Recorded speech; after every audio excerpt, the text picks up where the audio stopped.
L'Église est en péril. Cependant, nous la voyons inconsciente du danger qu'elle court, et malgré la prédiction si claire de l'apôtre, elle est dans une ignorance presque complète de cette invasion d'esprits mauvais. Pour la majorité des croyants, tout ce qui est surnaturel vient de Dieu. Aussi croient-ils que toute expérience ou révélation surnaturelle sont d'essence divine. Faute de connaissance, la majorité des enfants de Dieu ne font pas la guerre, une guerre sérieuse, incessante, à l'armée des mauvais esprits. Plusieurs reculent à la seule mention de cet appel à combattre les puissances des ténèbres.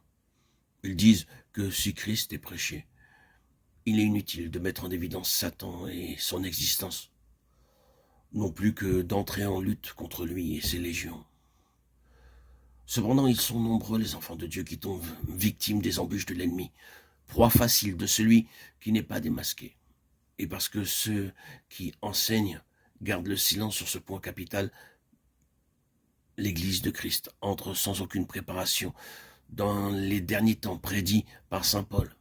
Elle est environnée des légions d'esprits séducteurs, dévastée par les doctrines de démons.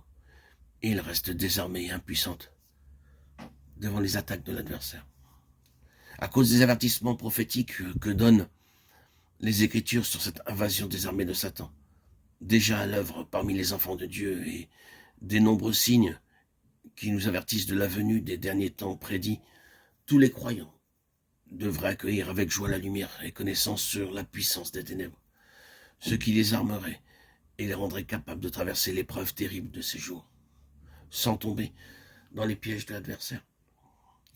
S'il ne connaît pas l'ennemi, l'enfant de Dieu peut fort bien croire qu'il combat pour la vérité quand il combat contre la vérité, et travailler pour les esprits mauvais en secondant leur action quand il croit seconder l'activité divine et la servir.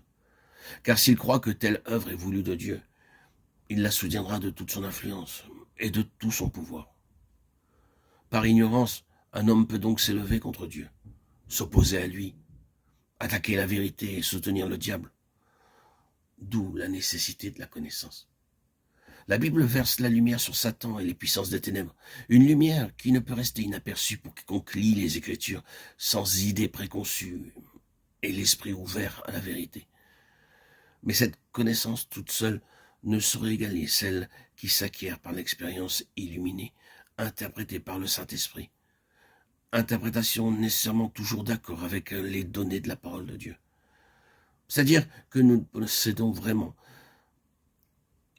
et nous connaissons vraiment que ce que nous avons expérimenté, vécu, et que la Bible, sans l'expérience, ne rend pas le croyant capable de connaître, de réaliser l'existence actuelle de Satan et des armées du mal.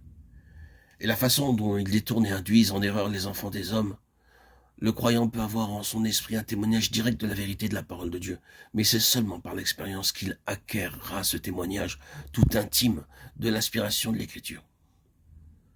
C'est par l'expérience qu'il réalisera l'activité d'être spirituel mauvais.